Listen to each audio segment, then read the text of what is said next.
जब चुनाव का समय चल रहा हो तो नेताओं के इंटरव्यू मिलना बड़ा मुश्किल हो जाता है, और ये मुश्किलता और भी बड़ी मुश्किल तब हो जाती है जब चुनाव का कैंडिडेट फाइट में हो ज़बरदस्त। तो हम मथुरा के गठबंधन के प्रत्याशी कुंवर नरेंद्र सिंह हैं, सामने है श्री तारिका हेमा मालिनी जी। उनसे हम कई दिन से समय मांग रहे थे कि 2 मिनट का हमें समय दे दीजिए, और जब समय मिला तो इस तरह मिला। आप देख सकते हैं कि हम गाड़ी में बड़ी मुश्किल से, बड़ी मिन्नत के बाद हमें समय मिला, क्योंकि कैंडिडेट फाइट में है, बहुत ज़बरदस्त फाइट में है। तो उनसे हम बात करेंगे कि उनके मुद्दे क्या हैं। कुंवर साहब, मेन मुद्दे क्या हैं चुनाव में? स्थानीय मुद्दे हैं। हमारी छाता शुगर मिल बंद पड़ी है 8-9 साल से। किसानों को राहत ये कहा था कि कर्जे माफ़ होंगे, कर्जे नहीं माफ़ हुए। किसान की उसकी उपज का मूल्य नहीं मिला। हमारे बम्बे नहरों माइनरों में टेल तक पानी नहीं पहुंच रहा। हमारे यहाँ जो सबसे बड़ी समस्या है वो खारी पानी की है।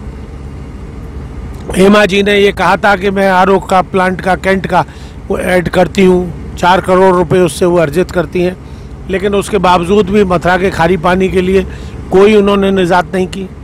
यहाँ तक कि उनने 2 गांव अडॉप्ट किए थे, रावल जो राधा रानी की जन्मस्थली है, और मानागढ़ी।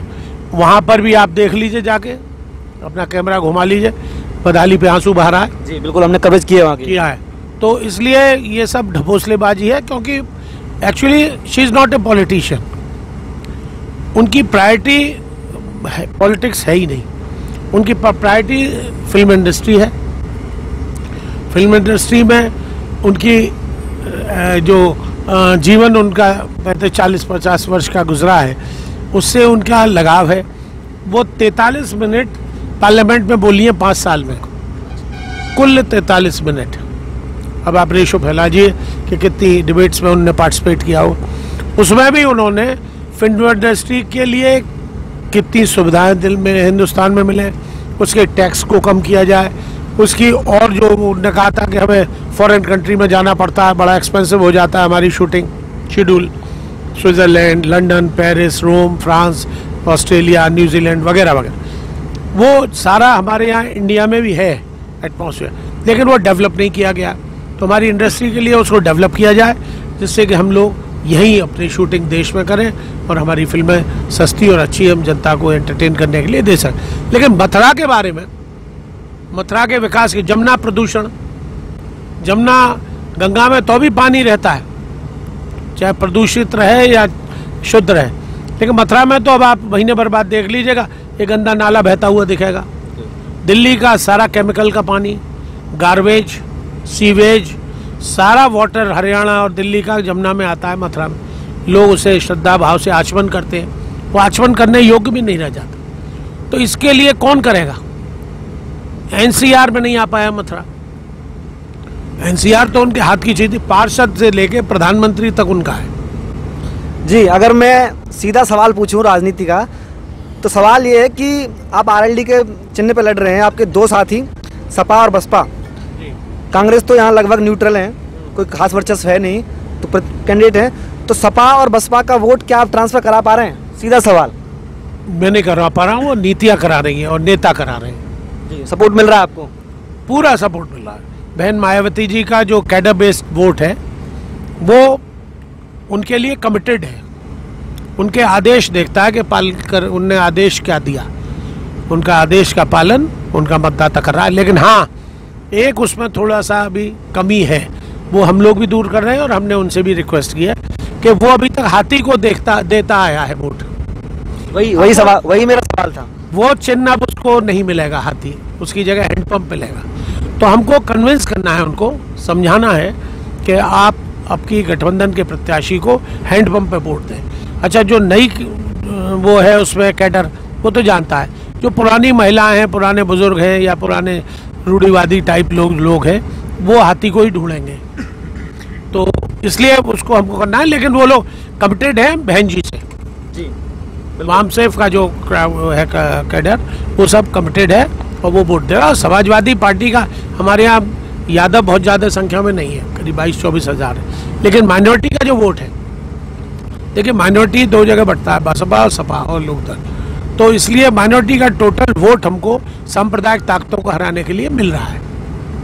पूरी तादाद में माइनर वोट, हमारे अगर भी 1,40,000 वोट है, 1 लाख वोट मिलेगा, पड़ेगा, और वो पूरा वोट जो पड़ेगा वो एक एक वोट, 3 तलाक का कोई हमारे यहाँ फर्क नहीं है। तो हमारे जो भी मुद्दे हैं वो स्थानीय है। हम यहाँ का टूरिज्म, रिलीजियस टूरिस्ट जो है, देखिए टाट ट्रोपोजियम की वजह से हमारे यहाँ इंडस्ट्रियलाइजेशन खत्म हो गया। हमारे मथुरा में टोंटी के कारखाने, निवाड़ के कारखाने, डोरी निवाड़ के कारखाने और छपाई और साड़ी छपाई, वही कह रहा हूँ, वो प्रदूषण की वजह से, क्योंकि वो पानी ट्रीटमेंट प्लांट इनने लगाई नहीं, वो पानी यमुना में जाता था, प्रदूषण विभाग ने वो सब बंद करी। आप बिलीव नहीं करेंगे, 40,000 रोजगार करने वाला व्यक्ति आज घर बैठा हुआ है, बेरोजगार हो गया, इनकी गलत नीतियों की वजह। हमारे यहाँ करीब करीब धार्मिक श्रद्धालु 1 करोड़ प्रतिवर्ष आता है, 1 करोड़। उनके लिए यहाँ कोई सुविधा नहीं है। उससे जुड़े हुए उद्योग, उससे जुड़ी हुई इंडस्ट्री, उससे जुड़ा हुआ व्यवसाय, उससे जुड़े हुए धंधे यहाँ अगर खुल जाएं तो मैं समझता हूँ लोगों को, नौजवानों को रोजगार मिलेगा। यहाँ छाता में जो इंडस्ट्रीज लगी हुई हैं उनमें 80-20 का रेशियो है, 80% तो बाहर के लोग हैं और 20% यहाँ के हैं। तो हमारा मुद्दा ये है कि यहाँ के लोग जो है उनको प्राथमिकता पर नौकरी मिलनी चाहिए, स्किल्ड और अनस्किल्ड। बाकी जो लोग बचते हैं उनको, अगर आपको बाहर से कोई टेक्नीशियन बुलाना है या टेक्निकल नो हाउ का आदमी बुलाना है तो आप बुलाइए, लगाइए, लेकिन यहाँ के पहले यहाँ के रोजगार मिलेगा लोगों को, बाद में बाहर के लोगों को मिलेगा। एक मैं अगर आपको अपने चैनल का सर्वे बताऊं जो हमने फील किया है, वो ये है कि यहाँ की लोग, जो पब्लिक है मथुरा डिस्ट्रिक्ट की, वो हेमा जी से नाराज है क्योंकि वो आई नहीं, उनका कहना है, लेकिन वो मोदी जी की वजह से उनको वोट कर रहे हैं। इस समस्या को कैसे टैकल कर रहे हो? नहीं, मोदी जी का कोई इशू नहीं है, मोदी जी का कोई इशू मथुरा में नहीं है। कोई न सर्जिकल स्ट्राइक का इशू है, पुलवामा का इशू है, यहाँ तो स्थानीय और बाहर का है। हमारी लड़ाई तो बांके बिहारी और मुंबई की है। लड़ाई हेमा जी से है, भारतीय जनता पार्टी से है। हेमा जी की तो उम्मीदवार हैं तो उन्हीं से ही है, लेकिन भारतीय जनता पार्टी की विचारधारा की भी लड़ाई है, जो सांप्रदायिकता को लेकर बात करते हैं। तो ये जो धर्मनिरपेक्ष विचारधारा के जो लोग हैं वो सब उसको करते हैं। और हेमा जी, बात ये नहीं, हेमा जी से लड़ाई यो नहीं है कि हेमा जी यहाँ रहती नहीं, उनका कोई सरोकार नहीं, अपने कार्यकर्ताओं से मिलती नहीं, पदाधिकारियों से मिलती नहीं, उन्हें किसानों में और हम लोगों में से बदबू आती है, तो इसलिए हम उनके पास ही नहीं जा सकते, निकट ही नहीं जा सकते। ये डोंट टच मी वाला नारा बहुत चलता है। नहीं, डोंट टच मी तो ये चलता है ना कि वो दूर रहती है, दूर हटो, दूर से बात करो, दूर से बात करो। उन्हें हो सकता है स्मेल आती हो हम लोगों में से कोई बुरी, वो तो परफ्यूम लगाती है, साहब फॉरेन परफ्यूम लगाती है, पेरे कार्टन का परफ्यूम लगाती है, तो इसलिए अब उनको तो उसमें से बदबू आती ही होगी लोगों में से।